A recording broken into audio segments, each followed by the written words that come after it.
MMSP coaching centre में आप सभी का स्वागत है।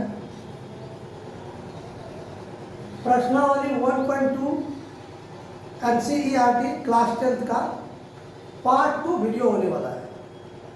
आज क्लास जो होगी वो पार्ट 2 होगी, क्योंकि पार्ट 2 में 2 नंबर तक क्लियर हो गया है।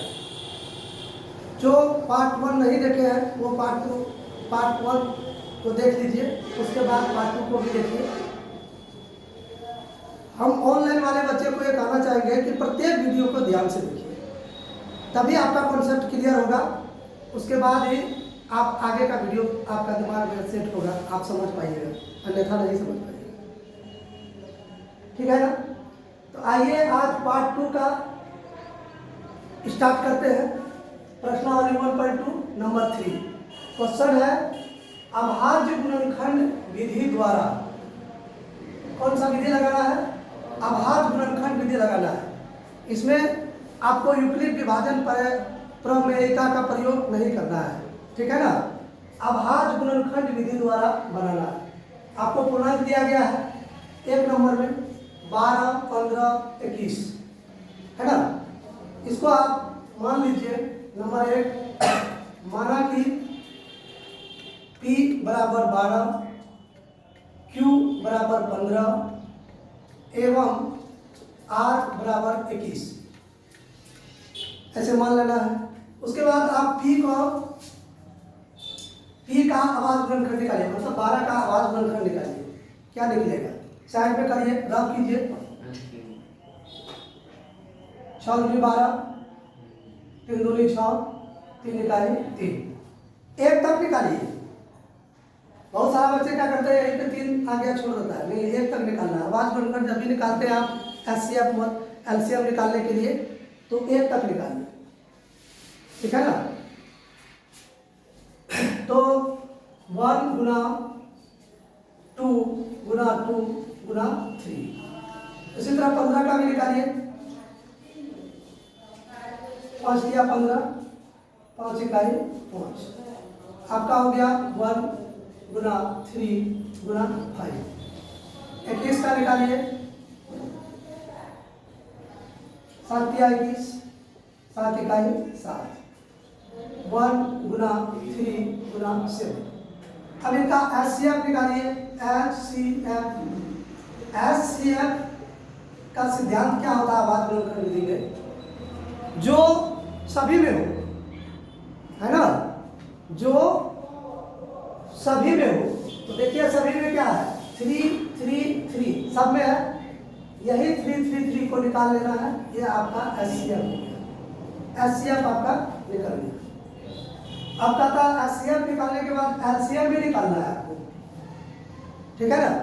एलसीएम के लिए एलसीएम किसका निकालना है आपको? P Q R. इसके लिए एक सूत्र आता है, सूत्र लगाइए इसमें। HCF P Q R into P into Q into R बटे HCF P Q into HCF QR into HCF PR। तो नीचे वाला याद रखना थोड़ा झंझट वाला है। इसको याद रखने के लिए आपको एक ट्रिक दे देते हैं, इसको ध्यान से देख लीजिएगा, पूरा ध्यान से देखिए। एक पूर्णांक आपको P है, दूसरा Q है, तीसरा R है। पहला HCF जो निकालिएगा तो क्या करना है? PQ को निकालना है, ठीक है? उसके बाद फिर आपको PR को निकालना है। ध्यान दीजिए इधर, पहले PQ, फिर QR, फिर यहां से PR, ठीक है? ये ध्यान में रखना है आपको। पहले PQ, फिर QR, फिर PR। इन सभी का HCF निकाल के नीचे में भाग दे देना है। ऊपर में HCF PQR गुना करना है किसके साथ? तो PQR तीनों के साथ। ये आपका सूत्र हो गया एलसीएम का। एचसीएफ आपका कितना निकला? PQR का 3 निकला, तो 3 गुना P कितना आपको 12, Q कितना है 15, R कितना है 21 बटे। अब HCF PQ ध्यान दीजिए, P और Q में HCF कौन होगा? 3, क्योंकि दोनों में है, ये हो गया आपका 3 इंटू फिर HCl QR में यहाँ R ठीक से लिखिए, QR में कॉमन कौन है 3 इसमें भी आपका HCl निकला 3, फिर HCl P और R में भी 3 ही आपका कॉमन है, दोनों में है, इसलिए इसको भी 3, इसमें भी 3 हो जाएगा। अब इसको कटाइए, 3 खत्म, 4 तिया 12 खत्म, 5 तिया 15 खत्म। आपका कितना हो गया 4 गुना 5 गुना 21, 5 चौके 20 गुना 21, 2 दूनी 4, 420 आपका आंसर हो गया। HCl 3 और LCM 420 के दिया, ठीक है ना, नोट्स कीजिए।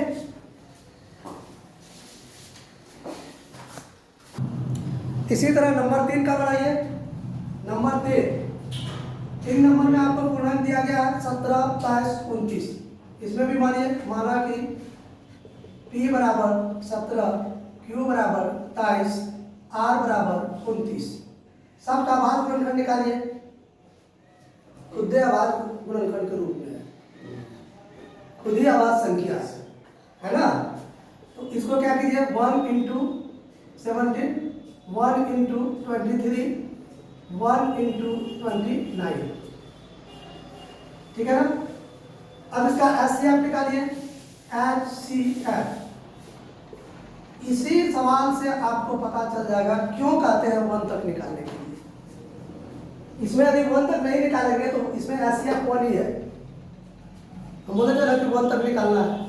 1 तक यदि आप आवाज गुणनखंड नहीं निकालते तो आपका HCF निकालने में हो सकता है कि आंसर गलत हो जाए, हो सकता है कि हो भी जाएगा। अभी इसी में नहीं निकालते तो कोई मिलता है नहीं, है ना, तो इसलिए 1 तक निकालना है। इसमें कॉमन क्या है सब, तीनों में 1, इसका HCF हो गया 1। LCM के लिए LCM PQR सूत्र लगाएंगे, HCF PQR into P into Q into R बटे HCF, वही ट्रिक लगाना है। PQR क्या बताए थे, याद रखने के लिए क्या ट्रिक बताए थे, पहले PQ लेते हैं, PQ इंटू फिर HCF QR, फिर इसमें लेंगे QR फिर PR, तो HCF PR, क्लियर।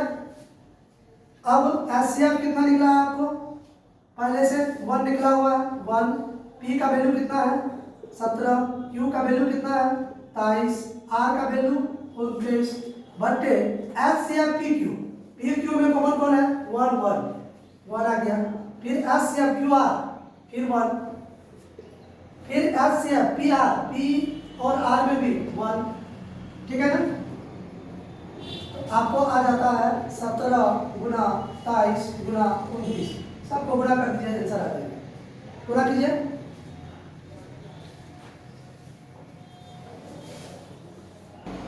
गुणा करने के बाद कितना आ जाता है 11,339, ये आपका LCM हो गया, ठीक है, क्लियर, नोट्स कीजिए।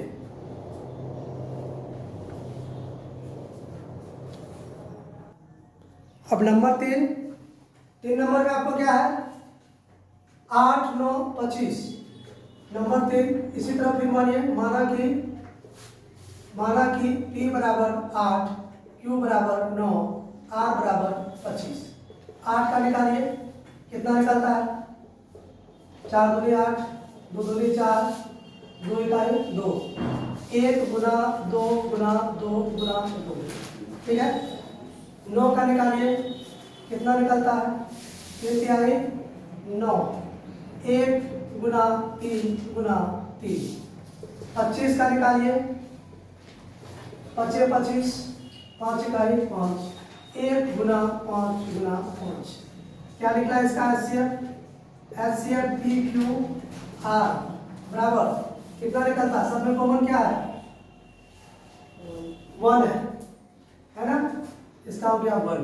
अब HCF निकल गया, LCM निकालिए, LCM PQR, फिर वही सूत्र लगाना है, HCF PQR into P into Q into R बट्टे HCF, फिर से वो ट्रिक बनाते हैं ताकि याद रहे आपको, PQR, पहले PQ,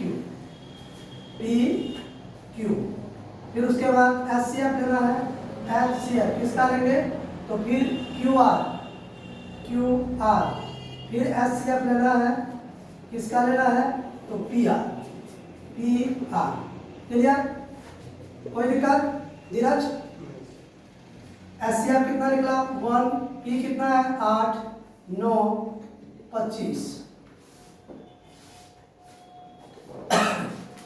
बटे सब में एक ही कॉमन है, 1 गुना 1 गुना 1, आपका आ गया 8 गुना 9 गुना 25, 9 8 72, ठीक है ना, 25 से गुना कीजिए, 25 गुनी 50 का 0 हाथ में 1, 25 सत्ते कितना होता है 25 चौके 100, 25 छक्के 150 और 25 सत्ते 175 है ना, 175, 5 10 की 0 हाथ में 7 1 8, 1800 इसका आंसर है, ठीक है ना।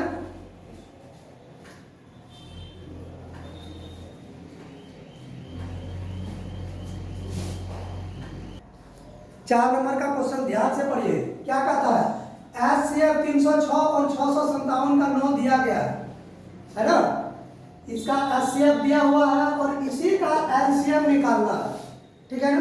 तो सबसे पहले लिख लीजिए यहाँ पे HCF 306 और 657 बराबर 9, ये दिया है। LCM का सूत्र क्या होता है बताए थे ना, जब दो पूर्णांक LCM निकाले तो उसके लिए सूत्र क्या होता है बताए थे, LCM कल ही बताए थे, कल वाला वीडियो में बताए थे, LCM AB बराबर A इंटू B बट्टे HCF AB बताए थे। तो A के स्थान पे आपका 306 है, B के स्थान पे 657 है, ठीक है। HCF दिया हुआ है तो इसी सूत्र से बना देना है आपको, LCM कितना है 306 657, तो A के स्थान पे आपका 306 है तो 306 गुना B के स्थान पे आपको 657 है, 657 बटे HCF 306 और 657, तो आप इसको लिखिए 306 657 बट्टे इसका HCF आपको 9 दिया है, या 9 लिखिए। अब इसको कटा देना है, ठीक है ना, तो 9 दिया 27 28 29 30, 3 बचता है 36 हो गया, 9 चौके 36, 34 मध्य में आपका कर दिया। अब 34 गुना 657 कीजिए, इसका आंसर निकल जाएगा, फटाक से गुणा कीजिए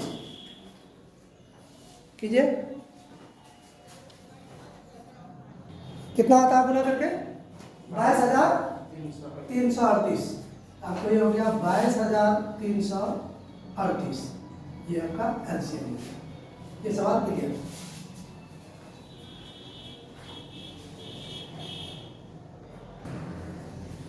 क्वेश्चन को गौर से पढ़िए, क्या कहता है, क्वेश्चन कह रहा है आपको जांच कीजिए कि क्या किसी प्राकृत संख्या n, क्या कहा प्राकृत संख्या n, प्राकृतिक संख्या किसको कहते हैं हम लोग, गिनती की संख्या को प्राकृतिक संख्या कहते हैं। इसका मतलब आपका n है, आपका n क्या है तो 1 2 3 4 5 6 है ना। अब यहाँ पे संख्या आपको दिया गया है 6 पे पावर n, क्या दिया गया है संख्या 6 पे पावर n। अब कहता है ये 6 पे पावर n जो है अंक 0 पर समाप्त हो सकती है, क्या इसका वैल्यू कभी 0 होगा, संभव है ये, क्वेश्चन यही है कि इसका वैल्यू कभी भी 0 नहीं होगा। क्यों नहीं होगा, क्योंकि x पे पावर n जो है तो प्राकृतिक संख्या n है, यहाँ लिख दिया गया है। तो प्राकृतिक संख्या 1 2 3 4 5 6 अनंत तक है। कोई भी संख्या यहाँ n पे डालते हैं, यदि 1 डालते हैं पहला संख्या तो 6 आंसर आता है। यदि इस पे 2 डाल देते हैं, 2 डालेंगे n के जगह पे तो ये आपका 6 के 36 है ना। कभी भी ये 0 पे समाप्त नहीं होगी, बढ़ते चले जाएगा, कभी भी 0 पे समाप्त नहीं होगा। यहाँ डायरेक्ट लिखिए संख्या 6 पर पावर n अंक 0 पर कभी समाप्त नहीं हो सकती, नहीं हो सकती है। क्लियर? बस कितने लिखना है।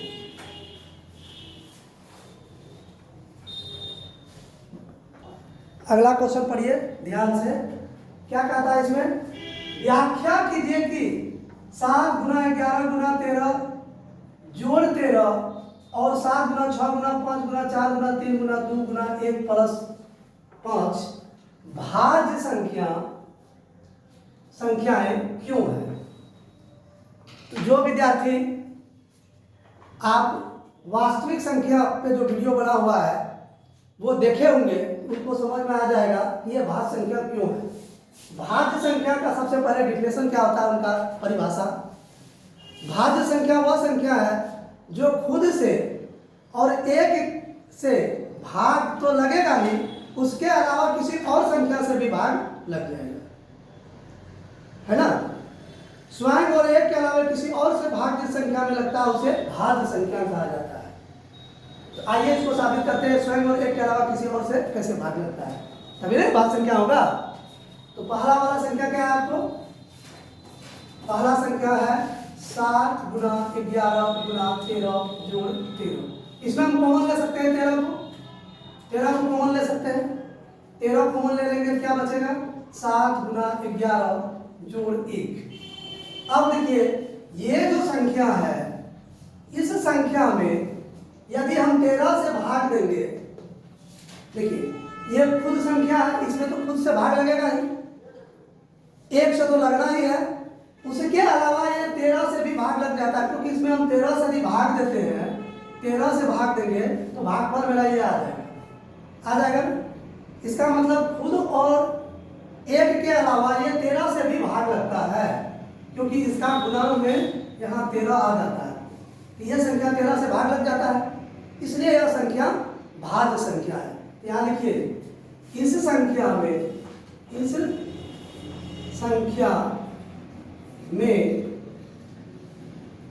एक और स्वयं के अलावा 13 से भी भाग लगता है, इसलिए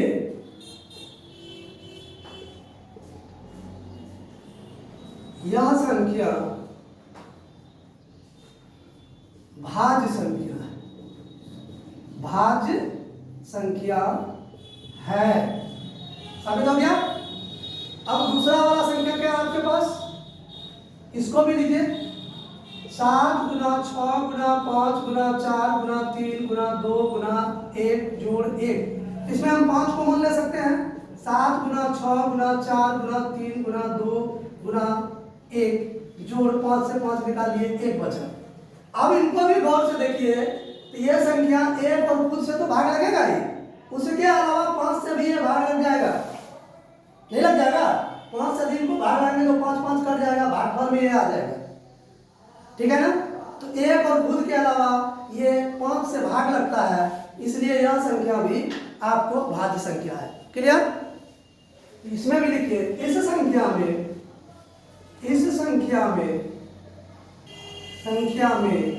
एक और स्वयं के अलावा 5 से भी पूरा भाग लगता है या लग जाता है, इसलिए यह संख्या भाज्य संख्या है। क्लियर?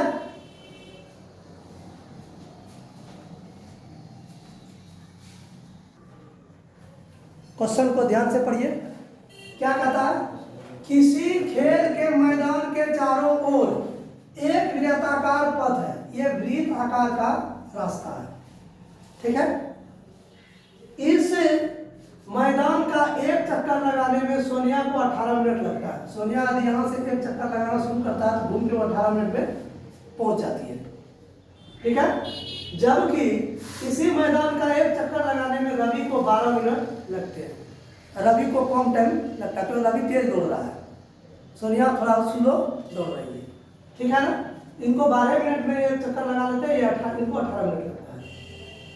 मान लीजिए कि वे मैदान, वे दोनों एक ही स्थान, मान लीजिए यहां से दोनों स्टार्ट करता है, इस पॉइंट से, ए पॉइंट से दोनों स्टार्ट, एक ही स्थान और एक ही समय पर चलना प्रारंभ करते हैं। यदि ये 1 बजे दौड़ना शुरू करते हैं तो दोनों एक ही बजे और ए स्थान से, मतलब एक ही स्थान से एक ही टाइम में दौड़ना प्रारंभ करते हैं, ठीक है। चलना प्रारंभ करके एक ही दिशा में चलते हैं, एक ही दिशा में चलते हैं, इधर से दौड़ते हैं, ये भी इधर से दौड़ते हैं।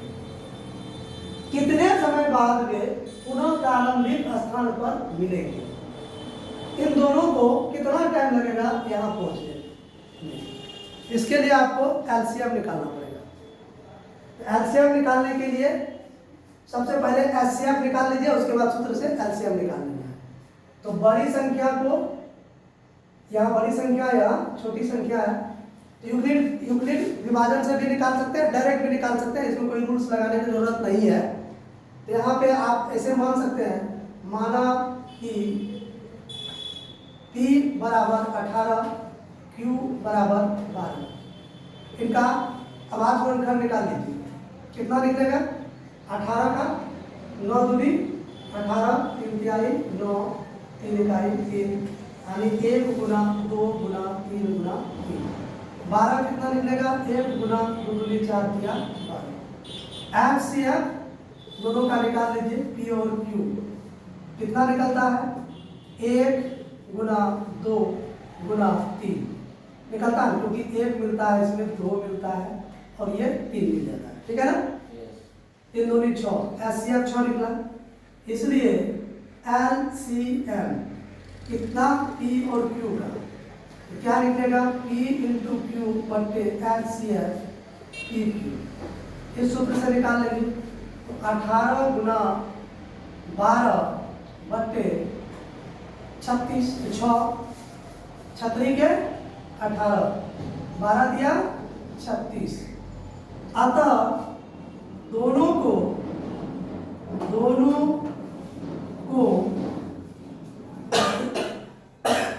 पुनः प्रारंभिक स्थान पर मिलने के लिए दोनों को पुनः प्रारंभिक स्थान पर मिलने में 36 मिनट में था ना, 36 मिनट समय लगेगा, ठीक। चलो।